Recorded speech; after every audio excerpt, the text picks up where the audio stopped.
Sa isang kondo nakatira ang isang lalaking nangangarap maging sikat na streamer. Labis ang kanyang tuwa nang matanggap niya ang mensahe na dumating na ang kanyang in-order na webcam. Agad niya itong ininstall sa kanyang computer, ngunit nang subukan niyang buksan ito, nagtaka siya, hindi ito gumagana. Bakit ayaw gumana? Kabago-bago lang nito. Makasawire, bulong niya sa sarili. Sinubukan niyang ayusin ang koneksyon at inabot ang likod ng CPU. Ngunit sa isang iglap, biglang dumaloy ang malakas na kuryente sa kanyang kamay. Nanlaki ang kanyang mga mata sa matinding pagkagulat at napasipa siya ng malakas, dahilan upang matumba siya mula sa kanyang inuupuan. Kasabay nito, unti-unti siyang nawala ng malay. Sa kadiliman, naramdaman niyang lumulutang ang kanyang katawan. Naisip niya, patay na ba ako? Kasabay nito, biglang lumitaw ang mga alaala ng kanyang nakaraan, ang imahe ng kanyang mga magulang. Ma'am! Dad, sigaw niya, ngunit biglang lumitaw ang isang pulang liwanag sa harapan niya. Napakunot ang kanyang noo. Pamilyar ang hugis at kulay nito. At nang mapagtanto niya kung ano ito, napamulagat siya. Tube. Pero hindi pa ako nakakapagsimulang mag-stream. Sa sobrang gulat at pagkalito, pilit niyang inabot ang logo. Ngunit sa oras na mahawakan niya ito, bigla siyang hinigop nito. Sigaw niya bago tuluyang mawala sa kawalan. Pagmulat ng kanyang mga mata, naguluhan siya sa kanyang nakita, nakahiga siya, napakaliit ng kanyang katawan, at nakapalibot sa kanya ang dalawang babae, isang matanda at isang bata. Napagtanto niyang siya'y isang sanggol na ngayon. Ang matandang babae ay isang komadrona, habang ang batang babae naman ay ang kanyang ina. Hindi niya alam kung paano ito nangyari, ngunit sa kanyang isipan, napakaraming tanong ang bumabagabag sa kanya. Anong nangyari? Saan ako napadpad? Habang ang kanyang ina ay hawak-hawak siya, dumating ang isang lalaki, ang kanyang ama. Binuhat siya nito at sa sandaling iyon, bigla siyang napaiyak. Sino si Hui? Naisip niya. Ngunit sa panlabas, isa lamang siyang umiiyak na sanggol. Samantalang ang kanyang bagong mga magulang, puno ng tuwa at saya habang yakap-yakap siya. Sa isang marahyang bahay, may isang batang lalaki na may bitbit na balde ng tinapay. Habang naglalakad, nasalubong niya ang tatlong batang babae na masayang nag-uusap. Isa sa kanila ang lumapit sa kanya. Hui, saan ka pupunta? Tanong ng isa. Ngunit sa halip na sumagot, siya ang nagtanong, nakita niyo ba sina mama at papa? Napaisip ang isa, baka nasa palengke sila, naghihintay ng mga produktong ay de-deliver mayon. Ganun ba? Sige, maraming salamat. Hayaan niyo, kakain tayo ng masarap mamaya, sabay ngiti at paalam niya. Pangako mo yan, ha? Sigaw ng batang nagngangalang Shulan. Sa labas ng bahay, napaupo si Hui at napabuntong hininga. Hi! Ang hirap magpanggap na bata, bulong niya sa sarili. Napapikit siya sandali at sa isang iglap, may lumitaw na mga screen sa harapan niya. Tube. Dahil hawak-hawak niya ang webcam bago siya namatay, tuwing ipipikit niya ang kanyang mata, nakakapanood siya ng Tube. 6 na taon na mula nang mapadpad ako sa lugar na ito. Mukhang ipinanganak akong muli bilang nag-iisang anak ng pamilyang Zhao, mga mayayamang negosyante sa unang panahon ng China. Sa pamamagitan ng Tube, nalaman niya ang petsa ng mga upload, kaya natukoy niyang nasa nakalipas na panahon siya. Sa kabila ng kanyang bagong buhay, alam niyang iniwan niya ang kanyang pamilya sa modernong mundo. Ngunit napagtanto niyang wala na siyang magagawa kundi tanggapin ang kanyang kapalaran. Tuwing bata pa siya, tuwang-tuwa ang kanyang mga magulang kapag nakikita siyang nagsasalita habang nakapikit. Hindi nila alam, nag-aaral siya ng Chinese gamit ang Tube. At tuwing nabababot siya, comedy videos ang pinapanood niya. Ngunit ang isang bagay na talagang hindi niya matiis, ang amoy ng mga tao noon. Halos mamatay siya sa baho ng mga taong kumakarga sa kanya.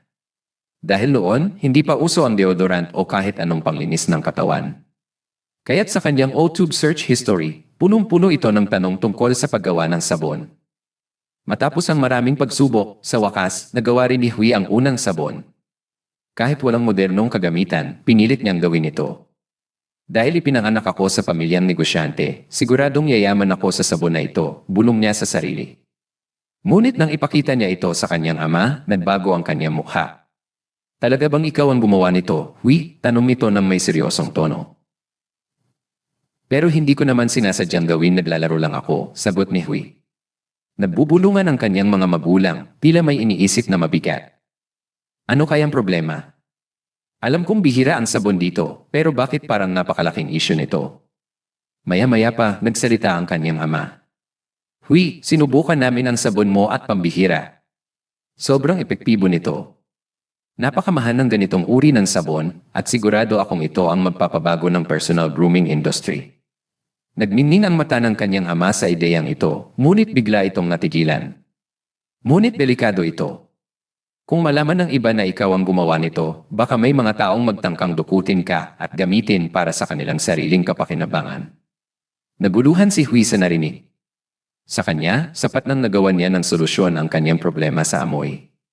Ngunit may seryosong plano na ang kanyang ama. May isang paraan para maprotektahan ka. Lalapit ako sa isa sa 5 marangal na angkan sa mundo ng martial arts, ang angkan ni Zuge. Napahanga si Hui sa kanyang narinig. Iha. Martial arts. Anong kinalaman niyan sa sabon?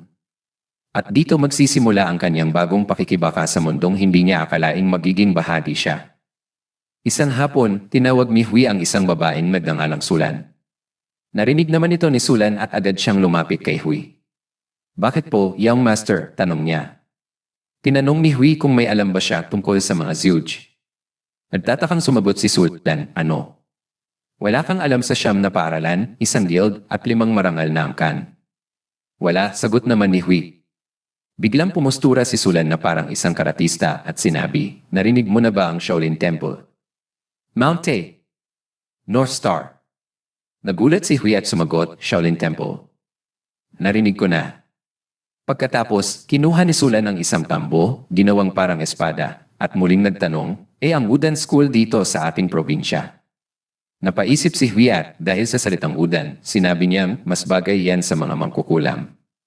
Sunod, itinaas ni Sulan ang isang paa sabay sigaw, Army. Kunot noong sumagot si Hui, ano yan?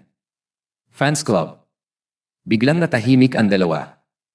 Nagtatakang nagsalita si Sulan, natutunan mong lumakad at magsalita ng mag-isa.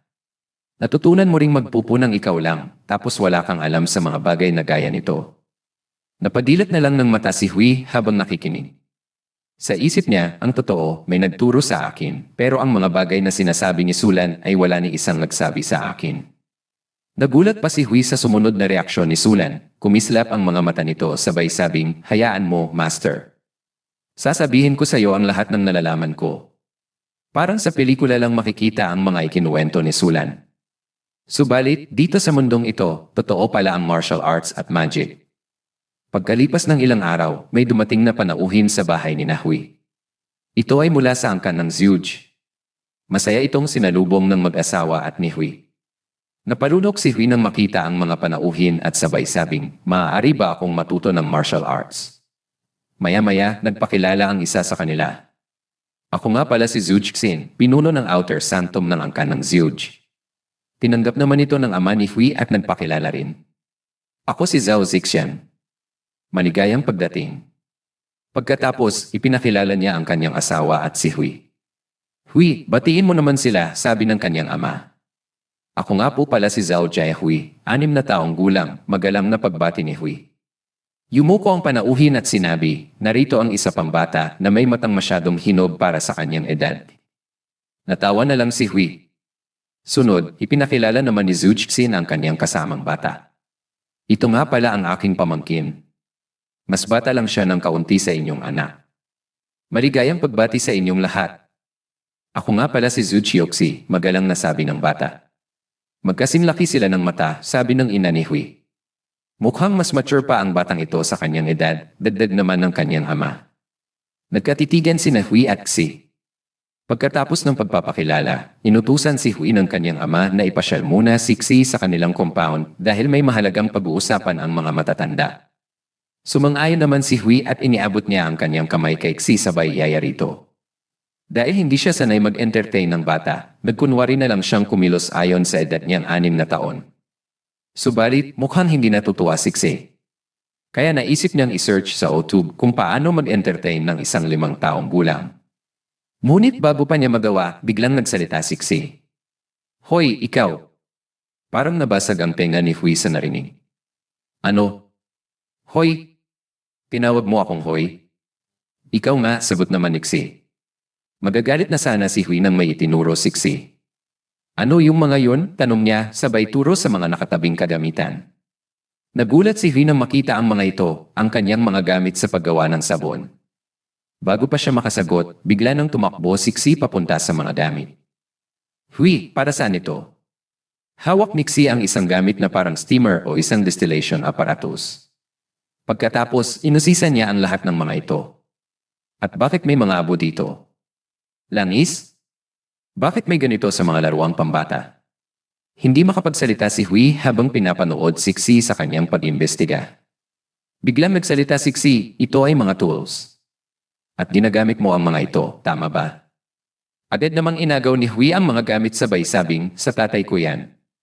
Lagot ka kapag nalaman niyang pinakialaman mo yan. Hindi naman naniwala si Xi. Talaga bang ayaw mong sabihin sa akin? Nagmaang-maangan na lang si Hui at sumagot, wala akong alam sa mga bagay na yan. Wala namang sinabi sa akin si tatay. Biglang nagsalita ulit si Xi. Gusto mo magpustahan tayo? Pustahan? Tanong ni Hui. Sumeryoso si Xi. Kapag nanalo ako, gagawin mo lahat ng sasabihin ko. At kapag ikaw naman ang nanalo, gagawin ko rin ang gusto mo. Naiinis na napaisip si Hui. 5 taon lang ang batang ito. Walang kahirap-hirap na talunin ito sa pustahan. CJ, ano nang gagawin natin? Sagot ni Hui, determinadong manalo. Napangisi si Xi at sinabing, ang lalaruin natin ay blindfolded tag. Gumuhit ito ng bilog sa lupa. Ang lalampas sa guhit na ito, talo. Ako na ang taya. Ready ka na? Hindi sumagot si Hui. Sa isip niya, kapag sumagot ako, masusundan niya kung saan ako nakapwesto at agad niya akong susundaban. Bumuntong hininga si Xi at biglang lumabas ang kulay asul na aura mula sa kanyang katawan. Nagulat si Hui sa nakita. Ano kaya yung asul na ilaw na yan? Habang napapaisip si Hui, humarap si Xi sa kanya at dahan-dahang lumapit sa kanyang kinaroroonan. Hindi makapaniwala si Hui. Agad siyang lumipat ng pwesto, ngunit nasundan pa rin siya ni Xi.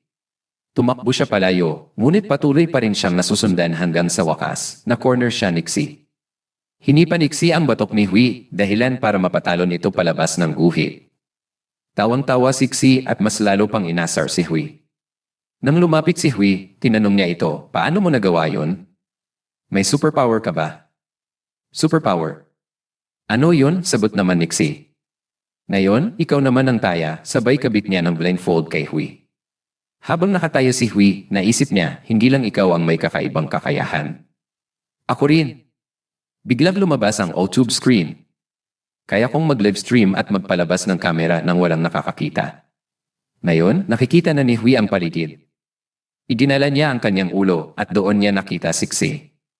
Pasayaw-sayaw pa ito at patuloy na inaasar si Hui. Dahil dito, sinimulan na ni Hui ang maglakad papunta sa kinaroroonan ni Xi. Puno ng pagtataka ang mukha ni Xi habang papalapit si Hui sa kanya. Naiwasan pa niya ang unang pag-atake ni Hui, pero kahit saan siya magpunta, patuloy siyang nasusundan. Sa di sinasadya, natapilok si Xi matapos niyang maapakan ang isang bato. Natumba siya at lumampas ang kamay niya sa linya. Hay, lumampas na ako sa linya, sabi niya. Lumapit si Hui at tinulungan siyang tumayo. Nang makatayo na si Xi, sinabi ni Hui, pagod na tayo. Tama na.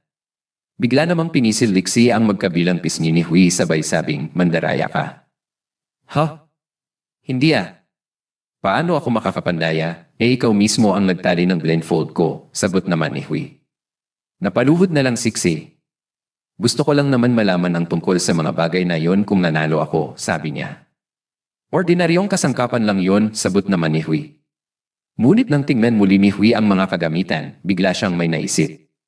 Lumuhod siya sa tabi ni Xi at tinanong ito, narinig mo na ba ang slime? Lumaki ang mata ni Xi sa pagtataka. Samantala, sa bahay ni Hui, natapos na ang pag-uusap ng kanyang mga magulang. Babalik kami sa mga susunod na araw, paalam ni Zhu Xin sa mag-asawang Zhao. Biglang narinig ni Xi ng hagikik ni Xi. Sa isip niya, ngayon ko lang narinig na sobrang nasisiyahan si Xi. Kapag kami ang kaharap niya, napipilitan siyang umakto na parang isang dalaga dahil sa pressure ng mga nakatatanda sa aming pamilya. Napangisi na lang siya sa kanyang naisip. Samantala, patuloy pa rin ang paglalaro ng dalawa nang lumapit si Xin. Uwi na tayo, yayan niya rito. Sa may tarangkahan, nagsipagpaalam na ang mga panauhin. Biglang tinawag ni Xi ang pangalan ni Hui at mabilis na lumapit sa kanya. Sa hindi inaasahang pagkakataon, dinampian ni Xi ng isang halik sa pisngi si Hui sabay sabing, sobrang nasiyahan ako mayong araw na ito. Babalik ulit ako. Pagkatapos noon, agad siyang tumakbo palayo. Huminhi naman ang paumanhin ang tiyuhin nito, ngunit natawa na lang ang mag-asawang Zhao. Nang papaalis na ang karwaheng sinasakyan ni Naxi, biglang natanong ni Hui ang kanyang ama. Kumusta po ang inyong pag-uusap tungkol sa Miracle Soap? Nagulat ang kanyang ama at agad na hinawakan siya sa balikat. Anak, mag-ingat ka sa mga sinasabi at ginagawa mo. Tandaan mo, isa siyang Zhuge, isang martial arts master na may malakas na kapangyarihan at talino. Nagtatakang sumagot si Hui, sa palagay niyo po ba, maririnig pa niya tayo kahit ganito na siya kalayo. Samantala, sa loob ng karwahe, napangiti na lang si Xi at gayon din ang kanyang tiyuhin. Sa isip nito, mukhang may itinatago ang pamilyang Zhao.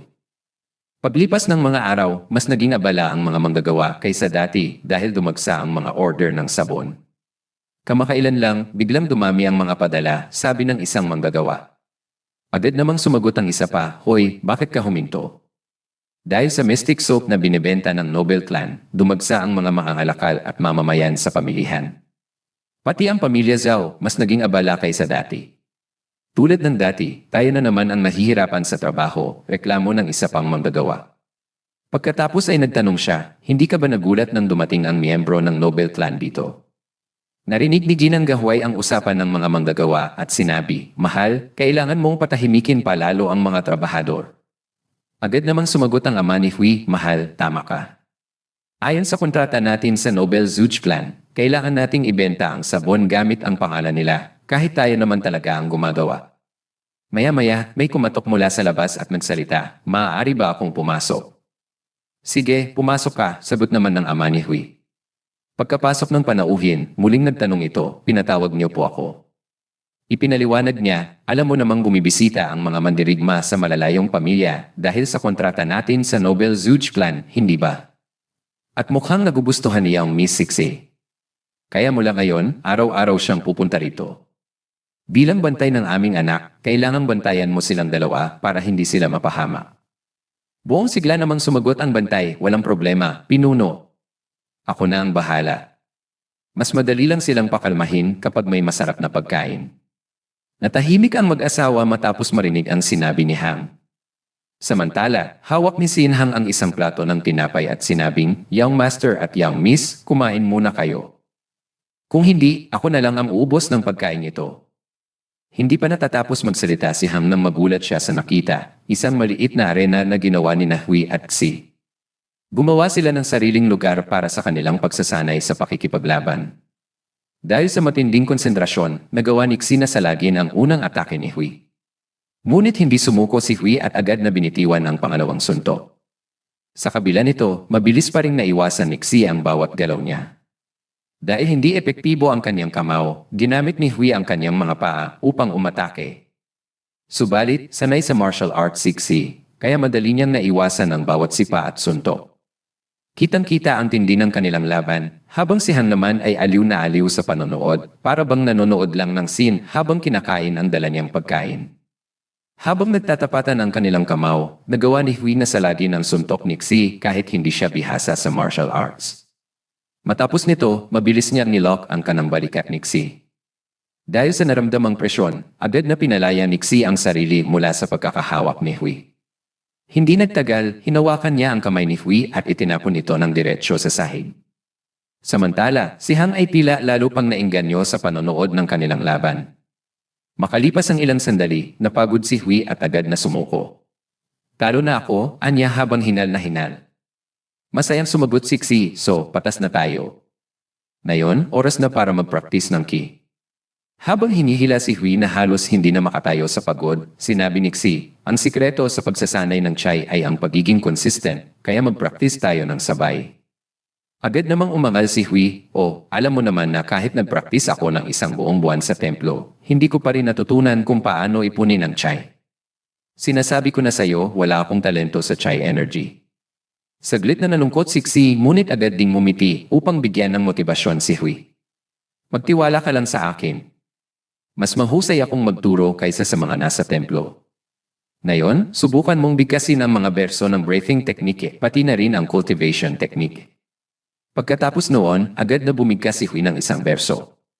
Sa ganitong paraan, ang bawat isa ay nagmumula rin sa kalawakan. Kung kaya mong saklawin ang makalangit na bituin sa iyong katawan, ikaw ay magniningning sa buong mundo. Kapag ang hilagang bituin ay lumiwanag sa buong mundo, ang 7 bituin ay sisikat din magigiba ang hangganan ng langit at lupa, at ang ahas ay babangon tulad ng isang dragon upang lumipad patungo sa langit. Sa loob ng kanyang isipan, sinabi ni Hui, "Ngayon, nararamdaman ko na ito." Ganito pala ang pakiramdam ng breathing technique at ang inspirasyon mula sa marangal na Zhuge clan. Napakalakas ng kapangyarihang ito. Posibleng gumana na ito ngayon. Ngunit ang kanyang kasiyahan ay panandalian lamang. Ilang segundo lang ang lumipas, bigla siyang naubusan ng enerhiya, parang kandilang nauupos o bateryang nauubos ang karga. Upang palakasin ang loob niya, sinabi ni Xi, "Huwag kang mag-alala. Kung bibigkasin mo ang berso araw-araw, mararamdaman mong parang ikaw na mismo ang universe." Bahagyang pinahinaan ng loob, agad na sumagot si Hui, "Hindi. Ayokong maging universe. Masaya na ako sa pisikal na pagsasanay. Pero salamat sa tulong mo."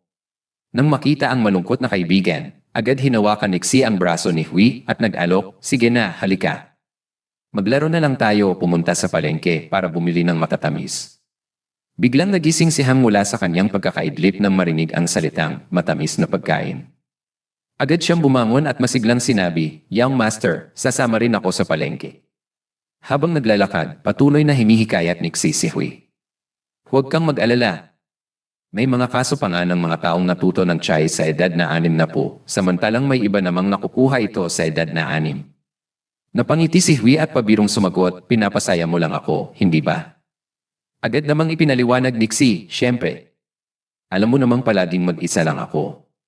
Dahil isa akong anak ng marangal na pamilya, lahat ng tao, kahit nasa loob o labas ng bahay namin, sumusunod sa utos ko. Pero ang totoo, ang gusto ko lang ay isang kaibigang makakalaro." Tumingin siya kay Hui at idinagdag, "Kaya ang ibig kong sabihin, Hui, dapat hindi ka mawalan ng pag-asa." Pagkatapos, bigla siyang sumigaw ng may halong hiya at determinasyon, "Ituturo ko ito sa iyo araw-araw, kahit umabot ka pa ng 60 taong gulang." Labis na nataranta si Hui nang marinig ito. Samantala, mahina at nahiyang sinabi ni Xi sa sarili, "Ano ba itong ginagawa ko?" Sa loob naman ni Hui, naisip niya, tama siya. Ano nga bang problema kung wala akong chai energy? Ang importante ay may mga taong mahalaga sa akin. Mula sa di kalayuan, biglang sumigaw si Xi, "Maraming salamat. Simula nang dumating ako sa bahay mo, naging masaya ang bawat araw ko." Ngunit hindi nagtagal, isang figura ang biglang lumitaw mula sa likuran. Mabilis nitong tinakpan ang bibig ni Xi. Nang maramdaman iyon, nagulat si Xi at sa kanyang isip, ano to? Kidnapping. Pagkalipas ng ilang saglit, nawalan ng malay si Xi. Agad namang nagsalita ang isa sa mga kalaban, "Ano naman ang gagawin natin sa babaeng yon?" Sa kasuotan niya, hindi siya isang lingkod. Sa kabilang banda, si Hui ay nawalan na rin ng malay at kasalukuyang hinihila palayo ng mga kidnapper. Sa loob niya, desperadong nagsisigaw, "Tulungan niyo kami." Nang makabili na ng pagkain, napansin ni Hang na wala na ang mga bata. Nasaan na si Young Master at Young Lady? Naglalaro lang sila dito kanina. Paglingon niya, napansin niya ang piraso ng tela mula sa damit ng Young Master. Nang mapagtanto ang sitwasyon, agad siyang tumakbo pabalik sa Zhao residence. Samantala, sa loob ng isang madilim na silid kung saan siya bihag, nagising si Hui at nagtanong sa sarili, "Anong nangyari? Sobrang dilim na saan ako?" Hindi nagtagal, ginamit ni Hui ang kanyang lihim na kakayahan. Nang mailabas ang kanyang webcam, sinimulan niyang suriin ang paligid. Sa isip niya, mukhang maayos pa naman ako.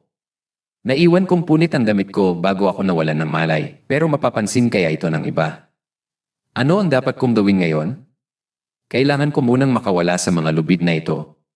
Sa gabi, narinig niya ang pag-uusap ng mga kidnapper. "Sigurado ka ba?" tanong ng isa. Sagot ng isa pang kidnapper. "Narinig kong tinawag siyang Young Master ng mga mangangalakal." Mabilis namang sumagot ang unang kidnapper, "Mabuti. Magpapalitan tayo sa pagbabantay hanggang matapos ang negosasyon natin sa pinuno ng kanilang pamilya. Okay, sagot ng pangalawang kidnapper. Mula sa di kalayuan, napapanood ni Hui ang lahat ng nangyayari. Sa isip niya, tama ang hinala ko, ako talaga ang habol nila. Samantala, curious na nagtanong si Hui, paano mo natanggal ang tali? Habang patuloy sa pagmamatsyag, sumagot si Hui, ituturo ko sa iyo mamaya. Sa ngayon, kailangan muna nating mag-focus sa pagtakas. Isa lang ang bantay sa labas. Nakita ni Xi ang nakakatawang posisyon ni Hui at biglang natawa. Ano bang ginagawa mo? Sa kabila ng kanilang pag-iisip, hindi pa rin nila mahanap ang paraan para makatakas. Sa isip ni Hui, pareho kaming nag-iisip ng mabuti, pero may malaking problema. Kaya ba talaga naming talunin ang isang malakas na kalaban? Ang lahat ng training at karanasan ko ay wala pa ring laban sa mga matatanda. Bata pa rin kami. Hindi nagtagal, napansin ni Hui na may taong papalapit sa kanila. Mukhang may papasok dito, agad niyang sinabi. Dali-dali nilang tinali muli ang kanilang sarili, gaya ng kanilang plano. Biglang pumasok ang isa sa mga kidnapper at sinabing, ayos lang ba kayo? Sinabi ni Kuya na huwag kayong buluhin hanggat hindi pa tapos ang negosasyon sa Zhao family, pero hindi ako mapakali. Nakita ni Hui kung paano tinatakot ng kidnapper si Xi. Dahil sa inis, naisip niya nakakainis. Hindi ko inakala na hahantong kami sa ganitong sitwasyon. Agad na sinabi ng kidnapper, ano kaya kung maglaro muna tayo? Biglang sumigaw si Xi at itinuro ang kidnapper, tigilan mo na kami. Hindi kayo patatawarin ng aking angkan kung may mangyari sa aming masama. Nagtaka ang kidnapper at nagtanong, ano? Sinong hangal ang magpapahalaga sa inyo ng ganito? Sino ba ang sumusuporta sa inyong angkan para magkaroon kayo ng lakas ng loob na maging arogante sa harapan ko? Mabilis na sagot ni Xi, si Lord Kunhayan ng Zhuge Clan. Siya rin si Lord Yi. At siya ang aking ama. Nagkukunwaring takot ang kidnapper at sinabing, Lord Kunhayang. Ibig sabihin, ikaw ay isang anak ng Zhuge Clan. Mayabang na sagot ni Xi, syempre. Kaya alam mo na ang dapat mong gawin. Palayain mo kami ngayon na. Ngunit bago pa niya matapos ang pagsasalita, agad na sinabi ng magnanakaw, kailangan kong ipaalam ito kay Kuya. Pero alam mo ba? Naiinis ako sa ekspresyon mong yan. Hindi kita nakikitang natatakot. Ipinagpatuloy niya, natatakot ako sa inyong angkan. Pero sino ang makakaalam kung mamatay na kayong dalawa rito? Hindi nagtagal, palihim na lumapit si Hui mula sa likuran ng kidnapper at sinamantala ang pagkakataon. Isang malakas na sipa sa mga itlog nito ang nagdulot ng matinding kirot sa kidnapper. Samantala, sa likod ay naghahanda na si Xi para sa isang napakalakas na suntok. Paglingon ng kidnapper, nasapul ang mukha nito ng suntok ni Xi na sanhi ng pagtilapon ng kanyang mga ngipin. Masayang sinabi ni Hui, magaling. Makakatakas na tayo rito. Ito na ang pagkakataon natin. Siguradong mag-isa lang siya at inisip niya na tayo ay mga bata lang. Ngunit biglang sinabi ni Xi, tingnan mo sa likuran mo. Paglingon niya, bigla siyang sinakal ng kidnapper. At hindi lang yon, itinapon siya diretso sa bunto ng kahoy. Sa galit ng kidnapper, sumigaw ito, hayop kang bata ka. Kaya mo rin palang manuntok, ha? Laking gulat ni Hui nang makita si Xi na itinapon ng magnanakaw. Sa loob-loob niya, huwag-huwag naman ganito. Mabilis siyang sumigaw, gawin mo na ang gusto mo sa akin, pero huwag siya. Ngunit sa totoo lang, malayo ang agwat ng lakas ng isang bata kumpara sa isang matanda. Sinabi ng magnanakaw, hayop ka. Paano mo nagawang lokohin ako? Nang lumapit ang kidnapper kay Xi, agad na binato ni Hui. Hindi. Hindi ka pwedeng lumapit sa kanya, sigaw niya. Dahil sa matinding galit, muling binugbog ng kidnapper si Hui. Dapat na natili na lang kayong nakatali. Hinayaan niyo pang magalit ako. Siguradong pagagalitan ako ni Kuya sa nangyaring ito. Habang unti-unting nawawalan ng malay, naramdaman ni Hui ang isang pamilyar na pakiramdam. Sa isip niya, 6 na taon na ang nakalipas mula nang huli kong maramdaman ito. Ang pakiramdam ng kamatayan. Kanina lang, masaya kaming nag-uusap at nagtatawanan. Kailangan ko na bang magpaalam muli sa mga taong nagmamahal sa akin? Pero sa kabila ng lahat, hindi siya sumuko. Ayoko. Kahit isang beses lang. Kahit isang beses lang, sana makagalaw pa rin ang katawan ko. Kahit mamatay ako, basta mailigtas ko si Xi. Kahit isang beses lang eh. Biglang nag-update ang Go Live function. May lumabas na notification. Channel opening promotion activated. You will be shown in the recommended video playlist. Do you want to use the promotion now? Sa loob-loob ni Hui, wala na akong pakialam. Basta may makatulong sa amin. Biglang sumagot ang sistema. You have joined the broadcast. Maya-maya lang, nag-live stream na ang system. Nagtaka ang mga nanonood. Anong klaseng stream to? Bakit ito nasa recommended? Sino itong matutulog? Samantala, nagising si Hui at napansin niyang buhay pa siya at puno ng enerhiya. Ano to? Chai energy ba? Hindi na mahalaga, ang importante, nakatayo ulit ako. Pinikit niya ang mga mata, inalala ang lahat ng training nila ni Xi, at pinokus ang enerhiya sa kanyang katawan. Bigla siyang sumigaw. Nakita siya ng kidnapper. Aba, buhay ka pa pala. Mabuti na lang kung di napagalitan ako ng kuya ko. Pero ano iyang hitsura mo? Mayabang. Sumugod ang kidnapper para tapusin siya, pero bago pa siya makalapit, tinamaan siya ng malakas na sipa mula kay Hui. Aray! Ang sakit nun, sigaw ng kidnapper. Tumayo pa rin ito, kaya muling sumigaw si Hui, ito pa ang isa. Nagitla ang mga manonood. Ilang beses niya babanatan iyang kawawang magnanakaw. Hindi ba ito scripted? Mukhang totoo to ay. Matapos bubugin ang magnanakaw, napaupo si Hui sa sobrang sakit ng katawan niya. Pero hindi siya pwedeng bumagsak ngayon. Lumapit siya kay Xi. Buti na lang at humihina pa siya. Kailangan na naming makatakas. Habang binubuhat si Xi, may mga nanonood na nagtataka. Bakit siya naglalakad ng 1 oras? Hanggang umaga ba to? Ano bang nangyari? Ba't bigla siyang lumakas? Sa loob-loob ni Hui, anong koneksyon na streaming at chai energy? Coincidence lang ba to? Biglang may sumigaw sa di kalayuan. Ayun sila. Habulin natin. Hinabol sila ng mga magnanakaw. Mali. Dapat itinago ko muna si Xi. Nang isa sa mga magnanakaw ay handa ng pagain sila, biglang naputol ang braso nito at ang may kagagawan ay si Shin. Nagsalita si Shin, magaling, young master. Ako na ang bahala sa natitira. Isa sa mga magnanakaw ang nagtanong, sino ka? Galit na sagot ni Shin, walang silbi para sa inyo na malaman pa dahil mamamatay na kayo rito. Walang pag-aalinlangan, bigla siyang sumugod sa mga kidnapper. Sa gitna ng laban, biglang dumating si Hang. Young Master, salamat sa Diyos at ligtas kayong dalawa. Sa sobrang pagod, naisip ni Hui. Ah, Hang, nakita mo ang iniwan kong tela. Sa wakas, pwede na akong mawalan ng malay. Galit na sigaw ng kidnapper, hayop kang bata ka. Sumama ka sa akin, patay man o buhay. Ngunit bago pa siya makagalaw, agad siyang pinaga ni Shin at nahati ang kanyang katawan. Hindi ko hahayaang mangyari yan. Nang masigurong ligtas na, nag-thumbs up si Hui bago mawala ng malay. Nagising si Hui sa isang pamilyar na lugar.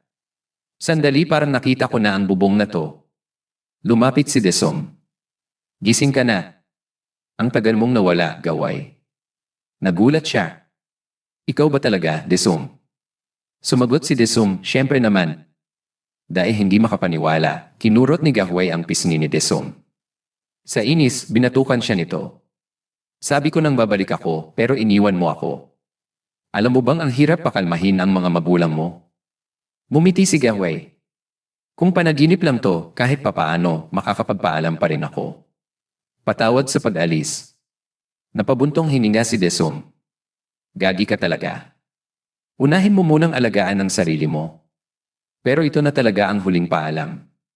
Dapat makipagkaibigan ka sa kanila, naiintindihan mo. Habang nakangiti, ipinikit ni Gahway ang kanyang mga mata. Pagdilat niya, nakita niya ang dalawang umiiyak na tao. Young Master, patawarin mo ako, sigaw ng isa. Sinagot siya ni Hui, ayos lang ako. Wala kang kasalanan. Gaano katagal akong nawalan ng malay? Manungkot na tugon ni Hang, 2 araw na. Biglang pumasok si Shin. Young Master, kailangan mo pang magpahinga.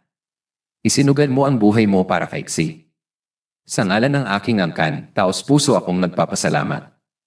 Ngunit iginiit ni Hui, hindi. Napasama siya dahil sa akin. Mabuti na lang at natawag ni Hang ang mga tao sa clan, kung hindi. Pinutol siya ni Shin. Wala ka nang dapat ipag-alala. Pinaakyat ko na rin ang doktor at ang pinuno ng pamilya. Bago umalis, tinanong siya ni Shin, "Young master, saan mo natutunan ang martial arts?" Nataranta si Hui. Ipinaliwanag ni Shin, "Sinuri ko ang pulso mo. Mahina ito pero may bakas ng panloob na teknik mula sa Zhuge clan. Hindi kita pagagalitan, sabihin mo lang, anong teknik ang natutunan mo?" Sa huli, inamin ni Hui, "Art of the Mart Heart of Divine Schemes." Napabulong si Shin, ibig sabihin, nasa iyo ang puso ng mga Zhuge. Naguluhan si Hui. "Sandali, iniisip mo bang ang nagturo sa akin ay?" Matalim siyang tiningnan ni Shin kaya umatras siya. "Mula ngayon, nakadepende na sa iyo ang mangyayari," sabi ni Shin. Lalong naging mausisa si Gawai.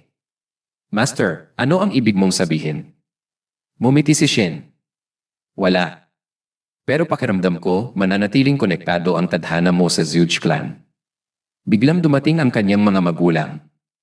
Mahigpit na sabi ng kanyang ama, "Alam mo ba kung gaano kami nag-alala?" Maluhaluhang sabi ng kanyang ina, "Salamat sa Diyos at ligtas ka." Si Hui, na puno ng pagsisisi, ay humingi ng tawad. "Ina, patawarin mo ako sa pagpapahirap sa inyo." Nasaksihan ni Shin at Xi ang eksena at nadama ang emosyon ng pamilya. Kinagabihan, tinanong ng ama ni Hui ang doktor, "Kumusta na ang anak ko?" Sagot ng doktor, "Buti na lang at walang seryosong pinsala." Dahil kay Lord Zhuge, gumaling na ang kanyang panloob na sugat. Makakabangon siya bago matapos ang 2 linggo. Sabi ng ama ni Hui, "Maraming salamat sa iyong effort, Dr. Jiang, at sa inyo din, Master Shin." Mumiti si Shin. "Ako dapat ang magpasalamat. Dahil kay iyong master, nailigtas ang aking pamangkin. Pero kailangan niya munang magpahinga." Lumapit si Xi. "Magpahinga ka na, Hui. Tawagin mo lang ako kung may kailangan ka." Matapos nilang umalis, napabulong si Hui. Ibig sabihin hindi ito panaginip. Naramdaman niya ang enerhiya sa kanyang tiyan. Lahat ng nangyari ay totoo. Nagkakaroon ako ng chai tuwing may nanonood ng live stream ko. Pero ano kaya ang mangyayari kung patayin ko ito? Matapos noon, agad na nag-abiso ang sistema na natapos na ni Hui ang kanyang live broadcast. At tulad ng kanyang inasahan, unti-unting nawala ang kanyang chai. Nang mapansin ito, natarantang inutusan ni Hui ang sistema na muling i-activate ang live broadcast. "Ang alam ko lang ay kapag ginamit ko ang chai, kailangang manatiling naka-on ang live broadcast para mapanatili ang naipong chai hanggang sa susunod na broadcast. Kung ganoon, isa na lang ang natitirang teorya, nakakaipon ako ng chai tuwing nagla-live ako." Nang muling i-activate ni Hui ang kanyang live stream, agad na nag-react ang mga manonood. "Wow! Gisig na siya. Akala ko content lang to ng tulog buong araw. Bakit niyo to pinapanood? Wala ba kayong trabaho?" Sa isip ni Hui, ang totoo, nakahiga lang naman ako habang naka-live. Pagkatapos noon, agad niyang sinabi, hi. Naririnig niyo ba ako?" Ngunit ang sagot ng audience ay puro question mark lang. "Ha? Bakit puro question mark? May nasabi ba akong mali?" Maya-maya, isang manonood ang nagtanong, "Chinese ka ba?" Nang marinig ito, napaisip si Hui. Sanay na ako sa salita rito kaya hindi ko napansin. Dahil dito, agad siyang lumipat sa pagsasalita ng Indos. "Hello, naririnig niyo ba ako?" At tulad ng kanyang inaasahan, sumagot agad ang isang manonood. "Naman, malinaw na malinaw." Pinaliwanag ni Hui, "Dito ako nakatira sa China, kaya natural lang na magsalita ako ng Chinese." Habang abala si Hui sa pakikipag-usap sa audience, kumalat na ang mga kakaibang usap-usapan sa loob ng pamilya Zhao. "Napapansin mo ba? Parang ang weird ng anak natin kamakailan," sabi ng kanyang ama. Lagi siyang bumubulong sa hindi pamilyar na lengguwahe, sagot ng kanyang ina. Narinig ko rin mula sa mga kasambahay. Hindi kaya may tama siya sa ulo. Dapat yata nating ipatawag ulit si Jiang. Narinig ito ni Hui mula sa labas ng silid at napabuntong hininga. Kung hindi ko ipapaliwanag ngayon, baka kung anong maling akala pa ang mabuo nila. Sa hapagkainan, agad siyang nagsalita. "May gusto akong ipaliwanag sa lahat." Lahat ng naroon ay nakinig sa kanya. "May isang bagay akong nakalimutang sabihin. Alam na ito ni Master Shin, pero ang totoo, nagising ko na ang sarili kong chai." Nagulantang ang lahat. "Ano? Totoo ba yan? Kailan yan nagising, anak?" Dahil sa sunod-sunod na tanong, hindi agad makasagot si Hui. Ngunit nang makabawi, ipinaliwanag niya. Naalala niyo ba noong nasa palengke tayo? May tinulungan tayong matandang pulubi. Agad na sumagot si Hang, "Young Master. Natatandaan ko yon." Sa totoo lang, patuloy ni Hui, habang tinutulungan ko siya, palihim niya akong binigyan ng isang libro. Binasa ko ito sa bahay at biglang may mga kakaibang salita na pumasok sa isip ko. Mabilis namang nagtanong Siksi. Kaya pala kung ano-ano ang binubulong mo nitong mga nakaraang araw. Ganoon niya, sagot ni Hui sabay palihim ng ngiti. Nang marinig ito, nagbigay agad ng opinyon ng kanyang ama. Posibleng isa siyang pari. Ang kabutihan ginawa mo ang nagdala sa iyo sa kapalarang ito. Sumang-ayon naman si Shin. Hindi ko inasahan na may ganitong martial arts sa mundong ito. Tunay ngang napakalawak ng daigdig ng pakikidigma. Ngunit sa isip ni Hui, syempre, kasinungalingan lang lahat ng sinabi ko.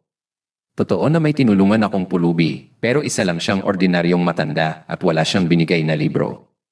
Tiningnan niya ang masaya at naniniwalang mukha ng kanyang pamilya at kasamahan. Mukhang naging magandang pagkakataon nito para sa kanila, kaya wala ng dahilan para sabihin ko pa ang totoo. Patuloy pa rin nagtanong Siksi na tila hindi mapakali. Ano nga pala ang pangalan ng martial arts na yon? Medyo nabuluhan si Hui, pero agad siyang sumagot, ang pangalan nito ay subscribe. Agad namang nag-react ang ilang manonood. Subscribe. Ha? Hindi ko pa naririnig yan. Pero kung martial arts ito ng isang ascetic, siguradong kakaiba ito. Matapos iyon, sinabi ni Hui, simula ngayon, magkasama tayong mag-ensayo ng ating inner chai. Ngunit biglang malungkot na sumagot si Xi, pasensya na kung hindi ko agad sinabi sa inyo, pero kailangan ko nang bumalik sa aking angkan. Nagulat si Hui sa narinig niyang iyon mula kay Xi. Samantala, ipinakita si Gong Hui na tila hindi na kayang pigilan ang kanyang natural na enerhiya. Nang makabawi, biglang naalala ni Hui. Sandali na turn off ko na ba ang broadcast? Nang tingnan niya ang screen, napagtanto niyang hindi pa ito patay. Agad namang nag-react ang mga manonood. Hindi ako makapaniwala. Ipinakita niya sa atin, hey, kumakain pa ako. Nagulat si Hui at biglang dumagsa ang mga komento. Mukhang gagawa ng bagong channel si Hui simula ngayon. Napailing na lang ang iba sa sinabi ni Gong Hui, sabay tawa. Dahil sa labis na kahihiyan, agad na sinabi ni Hui, tatapusin ko na ang broadcast. Patay. Pagkatapos noon, tinignan niya ang mga natanggap niyang komento at halos hindi niya makayanan ng hiya. Ayoko na. Hindi na ako magbo-broadcast. Habang tila nalulungkot, napaisip si Hui. Kumusta na kaya siya? 1 buwan na ang nakalipas Noon pa lang, sinabi na ni Xi na alis siya dahil sa utos ng kanyang ama. Agad siyang pinaalalahanan na dapat siyang umuwi na. Baka nag-aalala lang siya sa nangyari sa iyo, bulong ni Hui sa sarili. Sa lungkot, sinabi ni Xi, ayoko pang umalis. Pwede bang manatili na lang ako rito? Ngunit sagot ni Hui, nag-aalala ang mga magulang mo, hindi ba? Umuwi ka muna at pakalmahin ang loob nila. Sa susunod, bibisitahin kita, pangako yan. At ganoon niya, lumipas ang 1 buwan mula nang bumalik si Xi sa kanyang angkan. Samantala, patuloy namang nag-stream si Hui, ibinabahagi ang kanyang karanasan sa audience. Ngunit dahil sa walang tigil na pagbo-broadcast, nakatanggap siya ng kanyang unang warning notification mula sa YouTube. Isa sa mga manonood ang nagkomento, Mr. Hui, huhubarin mo na naman ba ang pantalon mo? Naasar si Hui at agad na sumagot, masyado pa akong bata. Tigilan niyo iyang panghaharas. Ngunit may isa pang nagkomento, please lang, huwag mo nang ulitin iyon. Kasabay nito, nagtawanan ng ibang mga manonood. Sa isip ni Hui, dahil sa hindi ko maigalaw ang webcam, nakikita tuloy ng mga tao ang ilang hindi kaaya-ayang bagay. Dahil sa inis, pinaikot niya ang kanyang ulo. Hoy! Tama na yang pag-ikot ng ulo mo, sigaw ng isang manonood. Matapos iyon, ipinaliwanag ni Hui, nagbo-broadcast ako araw-araw at dumadami ang viewers ko. Hindi lang ito tungkol sa self-defense, kundi pati na rin sa pagkain at iba pang content.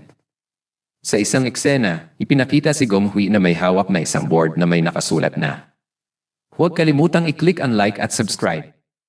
Ito na ang buhay ko ngayon, abala sa pagbo-broadcast, pag-edit at pag-ensayo. Ngunit kahit naabala siya, bigla siyang nakaramdam ng lungkot. Pero sa kabila ng lahat ramdam ko pa rin ang pag-iisa. Miss ko na si Xi. Maya-maya, biglang lumapit si Shin at nagtanong, "Young Master, mismo ba talaga siya?"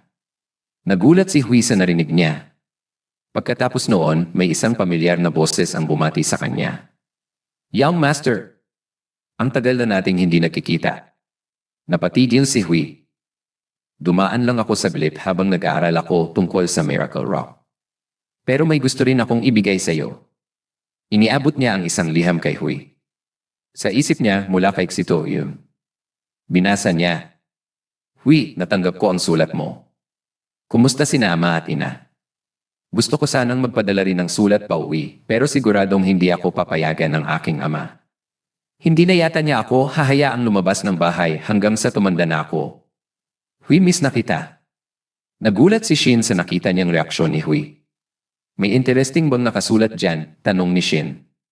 Sa saya, agad na sumagot si Hui, mukhang galit siksi. Tumawa si Shin. "Kung dadalhan ko siya ng liham mula kay Young Master, sigurado akong mananahimik siya kahit sandali." Nagmamadaling sinabi ni Hui, "Hindi na kailangan, Grandmaster. Pero pwede mo ba akong dalhin sa Zhuge Clan?" Ilang araw ang nakalipas, kinausap ni Hui ang kanyang mga viewers sa live broadcast. Ngayon, nandito tayo sa isa sa mga miyembro ng Alliance of 10 Multi-Talented Sex, isa sa 5 mararangal na angkan, ang Zhuge Clan. Agad namang nag-react ang mga manonood. "Totoo ba to? Parang set lang ng pelikula." Sinalubong sila ng isang lalaki, "Nakabalik na ako." Sabi ni Shin. Ito ang Young Master ng Zhao family. Isa sa mga miyembro ng angkan ang biglang nagsabi, ito pala ang batang naglagay kay Miss C sa isang trance." Nanlaki ang mata ni Hui sa kaba. "Ano to? Nasa trance siya." Natawa si Shin at agad na nagbiro, "Sabi ko na nga ba, ipinahayag na niya ang kanyang pagkagusto sa iyo sa buong angkan." Pero agad ding nagbabala si Shin. "Pero may isang bagay na dapat mong pag-ingatan dito." Nagtanong si Hui, "Ano yon?" Paliwanag ni Shin, "Ang kapatid kong si Dia, ang aming Panginoon, ay may natatanging pagmamahal sa kaisa-isa niyang anak na babae. May 3 siyang anak na lalaki, kaya napakahalaga sa kanya ang kanyang nag-iisang anak na babae. Pero ito ang dapat mong malaman, isa siyang hangal pagdating sa anak niya. Mahal na mahal niya ito, pero napakabangis niya sa kahit sinong lalaki na may kaparehong edad nito na umaagaw sa atensyon niya." Napatigil si Hui. Hindi naman siguro ganun kasama, di ba? Pero sumeryoso si Shin. "Hui, seryoso ako. Ang kapatid ko ay gagawin ang lahat ng paraan para pigilan kang makita siksi. Siguradong susubukin ka niya." Dagdag pa niya, si Lord Dia ay kilala sa kanyang talino sa buong angkan.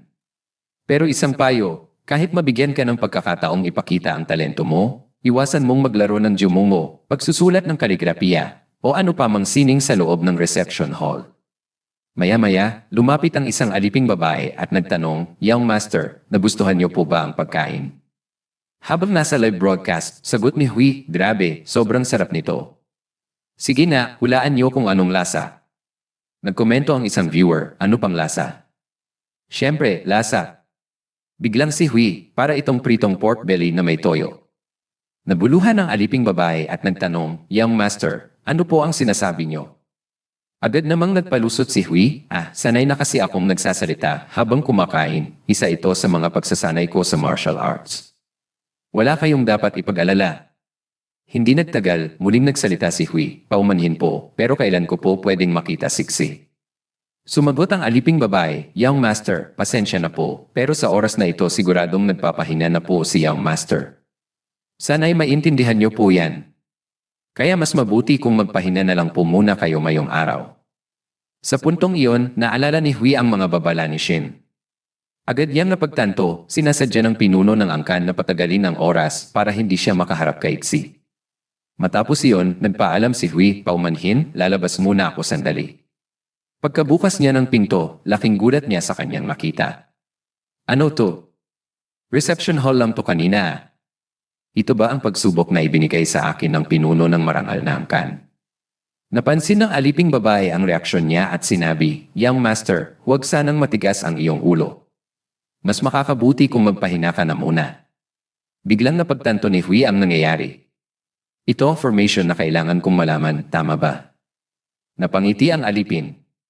"Batang Master, mabilis mong naunawaan. Ang rightful returning butterfly formation ay isang espesyal na espasyo na ginagamit para ilikas ang mga bata. Walang kakayahan itong pumatay pero abutin ka ng matagal bago mo ito malagpasan. Dali-dali ay tumakbo si Hui, ano to? Para lang laruan ng bata. Nagbukas siya ng ilang pinto pero paulit-ulit lang siyang bumabalik sa reception hall. Tumawa ang aliping babae. Walang paraan para malampasan ito ng isang 6 na taong gulang. Nakikita ito ng mga viewers sa kanyang live broadcast. Test to, di ba? Ano kayang gagawin niya? May malamig na ekspresyon ng alipin nang sabihin niya, Batang Master, kahit anong gawin mo, hindi mo ito matatakasan. Ako si Formation Master Jiang, ang tagapagbantay ng pormasyong ito. Utos ng aming Panginoon na huwag kang palabasin, kaya mas mabuting magpahina ka na lang. Ngunit sa halip na sumuko, mumiti si Hui. Ganun ba? Formation Master, gusto mo bang makipagpustahan sa akin? Napangiti ang mga viewers. Hindi na ako makapaghintay. Hintay lang, mag-order muna ako ng manok. Samantala, sa tanggapan ng pinuno ng angkan, isang alipin ang nag-ula. Panginoon, pumasok na ang Batang Master mula sa Zhao family sa rightful returning butterfly formation. Nainis ang pinuno ng angkan. Napakaatat na bata. Gusto lang makita ang anak ko, sino ba siya sa tingin niya? Pahirapan pa natin lalo. Ipinaliwanag niya sa kanyang mga tauhan, ang formasyong yan ay nagbabago kada 2 oras. Kahit ako, inabot ng 1 oras bago makalabas. Imposibleng makalampas doon ang isang 6 na taong gulang. Siguradong iyak siya at hihingi ng tulong sa loob ng ilang minuto. Sinubukang pigilan siya ni Shin. Kuya, hindi mo dapat ginagawa to sa kanya. Ngunit lalo lamang nagalit ang kanyang kuya. Tumahimik ka. Bakit ko kailangang tanggapin ang batang yon sa ating angkan? Nagbabala si Shin, kapag nalaman to ni Xi, siguradong kamumuhian ka niya, kuya. Ngunit mayabang na sagot ng pinuno, imposible. Sa halip, magpapasalamat pa siya sa akin. Hindi nagtagal, pumasok mismo si Xi sa silid. Totoo bang ikinulong mo si Hui sa formation room, ama? Nagsimula ng kabahan ang pinuno. Kalma ka lang, malalaman mo rin na hindi siya bagay para sa'yo. Galit na sagot ni Xi, wala akong pakialam. Kapag nagalit sa akin si Hui at ayaw na niya akong kalaruin, kasalanan mo to, ama. Biglang pumasok ang isa pang alipin. Panginoon, ang Batang Master mula sa Zhao family ay. Ngunit hindi pa siya natatapos sa pagsasalita, agad siyang pinutol ng pinuno. Ano? Naliligaw pa rin ba siya doon? Sumusuko na ba siya? Hindi sila magkapareho na espiritu ni Xi, kaya hindi ko siya tatanggapin. Ngunit agad na itinama siya ng alipin. Hindi, Panginoon. Nalusutan niya ang buong formation ng nakapikit. Napatigil ang pinuno ng angkan. Samantala, natuwa si Xi at sumigaw, ano? Paano niya nalampasan ang ilusyon na yon ng nakapikit? Napangiti si Shin. Sinasabi ko na nga ba, kuya? Hindi ordinaryong bata si Hui. Pabayaan mo na silang magkita. Ngunit sa halip na makinig, masumit na sinabi ng pinuno, tumahimik ka. Hindi ko siya hahayaang makalampas ng basta-basta. Sa labas, isang bantay ang sumigaw, Young Master, sandali lang. Huwag ka munang pumasok. Ngunit diretsong pumasok si Hui at magalang na bumati. Pagbati sa marangal na angkan ng Zhuge family. At sa nag-isang tinatawag na Lord Chun Hayam. Hindi na nakaimik si Lord Chun. Samantala, masayang sinalubong siya ni Xi. Hui, totoo bang pumunta ka rito para sa akin? Tumango si Hui. Siyempre. May usapan tayo, di ba? Nakita ito ng kanyang ama at agad na lumabas. Sumimangot ang kanyang mukha. Xi, hindi ba sinabi ko sa iyo na manatili ka lang sa loob? Ngunit may malamig na sagot si Xi, sinabi mong manatili ako sa bahay ng angkan. Bahagi rin ng angkan ang lugar na to, di ba? Nanlaki ang mata ng kanyang ama sa sagot niya. Say, ganyan ba ang tamang asal na ipapakita mo sa iyong ama? Hindi nagtagal, lumitaw ang isang babae. Malambing nitong sinabi, mahal, huwag ka nang magalit. Narinig kong may utang na loob na siksi sa Batang Master. Ako nga pala ang kanyang ina. Ang babaeng ito ay ang asawa ng pinuno ng marangal na angkan ng Zhuge. Agad namang sumagot si Hui, sobra kayong magbiro, Ginang. Sa totoo lang, halos napagkamalan kitang nakatatandang kapatid niya. Lalong nainis ang pinuno ng angkan. Ikaw, bata. Sino sa tingin mo ang kinakausap mo? Napakamot si Gang Hui. Mahal, kakaiba ka ngayon. Sa isip naman ng ama ni Xi, lintik na batang to, paano niya nakuha ang atensyon ng asawa ko ng ganito kabilis? Ang galing naman niyang humatak ng puso ng tao. Napangiti ang ginang at nagsabi, patawarin mo ang naging asa ng asawa ko. Huwag kang mag-alala, magsaya ka lang dito. Mabilis namang sumagot si Hui, maraming salamat, ginang. Pero may gusto akong itanong sa pinuno ng angkan. Tumingin ang matalim ang pinuno. Ano yon? Nakangiting ipinaliwanag ni Hui, alam nating lahat na bilang pinuno ng angkan, ikaw ay may pambihirang kakayahan sa sining ng pakikidigma. Bukod pa riyan, ang kaalaman mo sa pagsusulat at sining ay di matatawaran. Narinig kong mahilig kang makipagpustahan sa mga panauhin mo. Mabilis siyang pinutol ng pinuno. Tama na ang satsat mo. Ano nang gusto mong itanong? Diretsong sagot ni Hui, pwede ba akong makipagpustahan sa'yo? Nagulat ang lahat ng naroroon. Ano?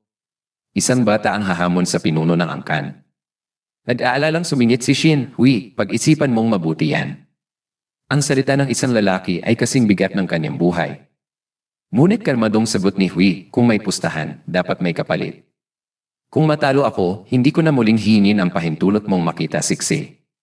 Napangisi ang pinuno ng angkan, tiwalang-tiwala sa kanyang sarili. CJ, pumapayag ako. Napaatras siksi sa kaba.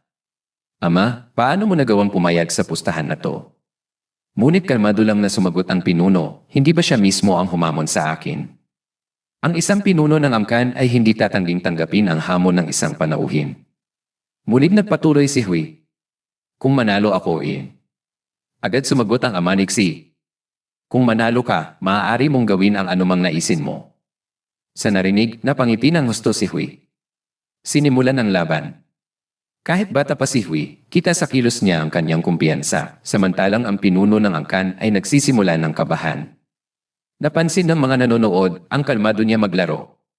Biglang nagsalita si Hui, pinuno, ikaw na ang susunod. Napanganga ang ina ni Xi. Ito ang unang beses na nakita kong naglaro ng Go ang aking asawa. Talagang maraming talento ang batang ito. Sa isip ng pinuno, hanggang ngayon, nakakaya ko pa pero ang batang to. Habang naglalaro, biglang nagsimula si Hui ng isang live stream. O siya, mga kaibigan, welcome sa aking live broadcast. Naiinis na tanong ng pinuno ng angkan, anong kalokohan yang mga pinagsasabi mo, bata? Hindi mo ba pwedeng seryosohin to? Napatawa si Hui. Pasensya na, pinuno ng angkan. Ito ang aking estilo ng pakikipaglaban. Nagulat si Xi. Ano? Paano mo natutunan yan? Malanding sagot ni Hui, nag-aral lang akong mag-isa. Sa narinig, lalong uminit ang ulo ng pinuno. Pwede ba manahimik ka? Sa live stream, nag-react ang viewers. Lods, galit na si pinuno ng angkan. Grabe ito, nakakatuwa. Seryoso namang nagpatuloy si Hui. Pero lingid sa kaalaman ng lahat, nandadaya siya. Sa pamamagitan ng kanyang mga viewers, nagbukas sila ng Go Game site para kopyahin ang galaw ng kalaban. Ganito lang kasimple, mga pre. Hayaang maglaro si pinuno, tapos ilagay sa comments ang tamang galaw. Ayos, mapapanalo natin to. Hindi nagtagal, sumuko ang pinuno ng angkan. Sumusuko na ako. Napatigil ang lahat. Ano? Talagang natalo siya. Niyakap agad ni Xi si Hui. Ngunit nag-react ang viewers. Hala! Niloko lang ni Hui gamit ang viewers. Agad namang nag-thumbs up si Gawai. Pero hindi pa tapos ang laban. Tumayo ang pinuno ng angkan. Isa pa. Isa pang laro. Biglang nagsalita ang ina ni Xi, mahal, hindi ba dapat hayaan mong magpahinga muna ang iyong master? Sa huli, napilitan ang pinuno ng angkan na sumuko. Sige, susunod ako sa kasunduan. Pero umalis ka na muna rito. Napatalon sa tuwa si Xi. Hui, mula ngayon, ikaw na ang bahala sa akin. Hindi nagtagal, binigyan ni Xi ng espesyal na regalo si Hui. Sa nakita, sumigaw ang kanyang ama, lumayo ka sa kanya. Kakansilahin ko ang pangako ko. Nag-react muli ang viewers. Lods, ang iini pinuno ng angkan. Parang bata. Ngunit wala na siyang nagawa. Naiyak na lang siya habang sinisigaw, kakansilahin ko ang kasunduan. Sa huli, masaya silang kumain ng pritong baboy na binili nila sa palengke. At hindi lang yon, pinalitan ni Hui ang pangalan ni Xi sa kanyang phone bilang Sixi Honey. Hala! Ano yan? Habang tinuturuan siyang basahin ito, ngumiti si Xi at sinabing, mga viewers, huwag kalimutan ay click ang subscribe button. At agad na nag-react ang audience. Pinindot ko ang subscribe button ng 2 beses sa puso ko.